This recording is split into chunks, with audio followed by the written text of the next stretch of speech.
We live? Is it working, hopefully?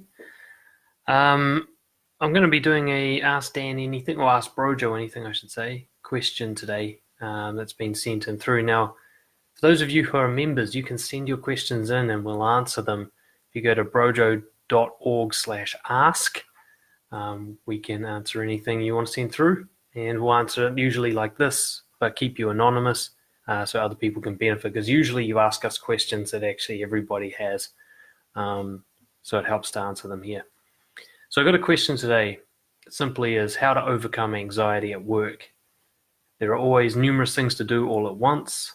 My anxiety flares up and my brain says, I'm out of here. Then things don't get done, deadlines get missed, more tasks pile up, and anxiety increases. It's hurting my career. Anything that can help. Okay, so first off, a bit of acceptance and recognition. This is a super common problem. Okay, I call it stacking. It's where everything you've got to do appears to need to be done at once inside your mind, and so it creates this kind of monster task of everything combined together. And that stacking effect creates a very strong urge to run away. Now, that urge to run away is actually quite rational, because the stacking creates a task that's impossible, and the brain always tries to make you run away from things that are impossible because they're pointless and dangerous. So the idea that you would want to run away tells you that you've perceived something as impossible and threatening. And it's important to listen to that feeling, because you've got a decision to make. Is this actually impossible and threatening, or am I looking at it wrong? Okay, so if I want to run away from 6 gang members running at me with baseball bats, that's a genuinely threatening situation. I'm not perceiving that wrong. That's something I need to run away from. I'm not going to stand around and talk to those dudes.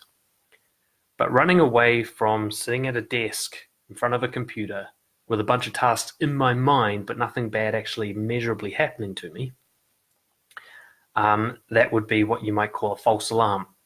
I'm running away from something I perceive rather than something that's real. So you got to understand busyness, stress around work, anxiety around tasks to be done. That is pretty much always a perception problem, unless you are a slave. Okay, so unless someone's got a gun to your head saying, do all this or I'll shoot you, you're perceiving it wrong. So this is not about getting your tasks done. Okay, and I really want to emphasize that. This is not about being more productive.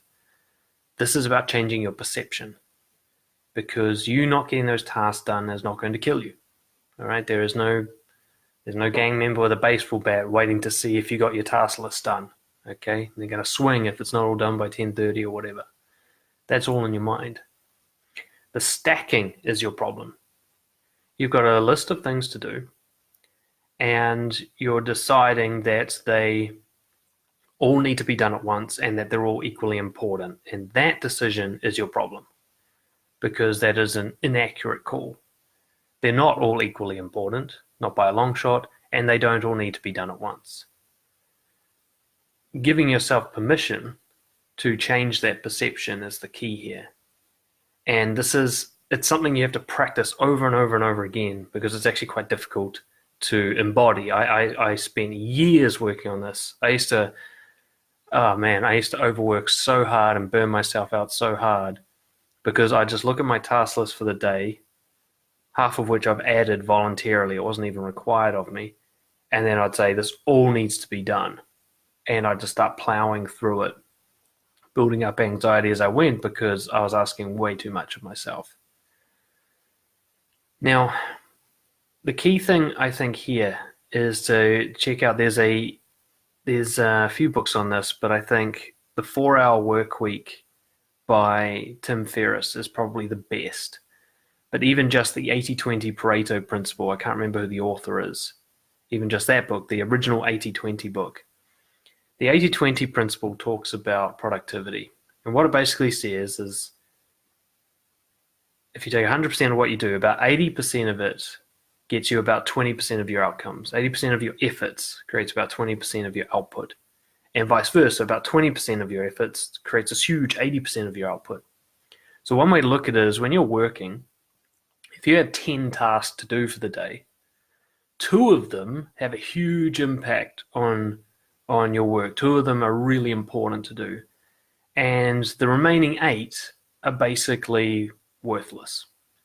Not that they don't help in some small way, but you wouldn't even barely notice if they weren't done. You'll really notice if those top 2 aren't done. But the other 8, essentially you can take them or leave them. Now, someone who's anxious in the way you describe has decided that all 10 are important. And that's what gives them the panic, because doing all 10 to a high level of competency is terrifying.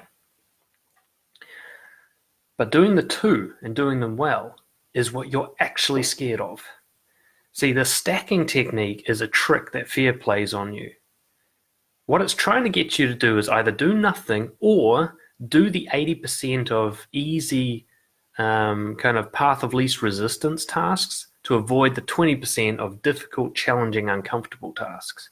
Because those 2 that you really need to do are probably also the 2 that are the most emotionally uncomfortable to do. So for example, if I'm in a sales job, those top tasks would be picking up the phone and calling people, and that's incredibly uncomfortable emotionally, especially if you're in a sales role that has like high rejection rates. But what I'll do is I'll answer tons of emails and I'll do spreadsheets and I'll go to meetings and I'll just like fill up my time with this noise that doesn't sell shit. But it's comfortable. It's easy to scroll through my emails. It's emotionally comfortable to have a meeting that's pointless with other people who I already know and so on. It's really difficult to make the phone calls, and yet the phone calls are all that really matters. My job lives or dies on those phone calls. So what I suggest as a practical measure is 2 things. One is when you start the day, to give yourself permission to do one thing at a time and to say by the end of the day, this cutoff point, say 4 p.m., whatever's done by then is done and whatever isn't, isn't. And as long as I do things in hierarchy of order from most important to least, by that time, whatever doesn't get done won't actually matter. And you'll find that work's actually usually done by lunchtime. When I switch to this method, and I've done this with multiple jobs and including in my own business, what I find is the shit that really needs to be done that makes the difference is done by about 10 or 11 o'clock in the morning. From there on out, I can do nothing and you won't notice. There will be a cumulative effect. If I neglect my admin for weeks on end, I'm going to end up with a hassle. Or if I don't clean for a long time, it gets really messy. But 1 day off, 2 days off, nobody will even notice. So one of the first things I suggest you do is you list out your normal tasks for the day and you give them a rating from first to last in order of impact they have on what you're supposed to be doing at this job. What is the goal of your job? What is the point? What is the value that you need to provide? And then rank each of the tasks against that value. How directly do they contribute and how much leverage do they have? What you're looking for is that 80-20 leverage where 20% of effort gives you 80% of outcomes. So like in my coaching business, that is replying to people with little video messages. It's actually similar to work I'm doing right now, and it's early in the morning in my time.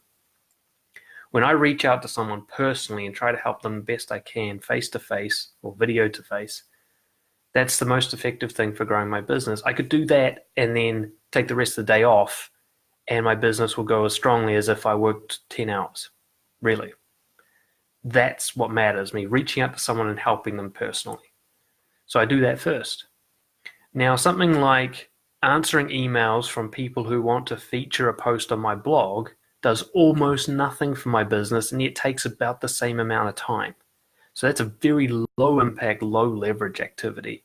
And if I put that off for weeks, you won't even notice. My clients are unaffected by that.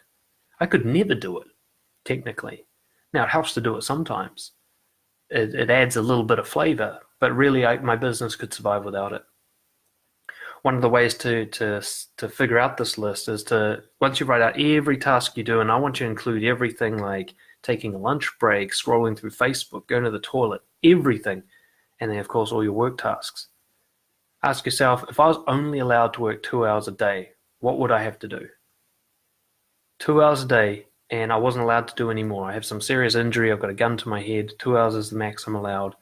What things really need to be done and what could be sacrificed. And that will create your hierarchy. Then you give yourself permission to follow that one thing at a time. 1, 2, 3, 4. Always in that order. Most uncomfortable, usually through to least, rather than the other way around, that sort of low-hanging fruit that a lot of people do, the nice little easy tasks that actually don't fucking matter. Right? Do the big hard ones, eat the big ugly frog as it's called first, and then give yourself permission to just end at a certain time. Just do them one at a time as you go through. And every time your anxiety flares, actually step away from the work. Rather than burn yourself and try to make it work harder, take a 5-minute break and just reassess what actually needs to be done. What do I need to do first? If I am going to go home for the day, what one task really needs to be done before I do that? But other people have said this better than me. Go check out any book that has 80-20 in the title, and it should steer you right. But the anxiety here isn't, it's not the anxiety that needs to be dealt with. The anxiety is your warning system. It tells you you're looking at the world wrong. That's what anxiety is supposed to do. One of the many things it's supposed to do. So if there's no danger and you're anxious, that means your perception is wrong. And in this case, I'd say your perception of the idea of what's important and what needs to be done first is incredibly wrong. Most tasks don't matter. Hope that helps. Put your feedback below and let us know what you guys think. And share any other productivity tricks that you know of. But I'll say after many years of doing this work, the 80-20 principle has been the single most helpful technique or concept I've ever learned in terms of productivity. I'll see you guys next time. Thanks for joining. Cheers.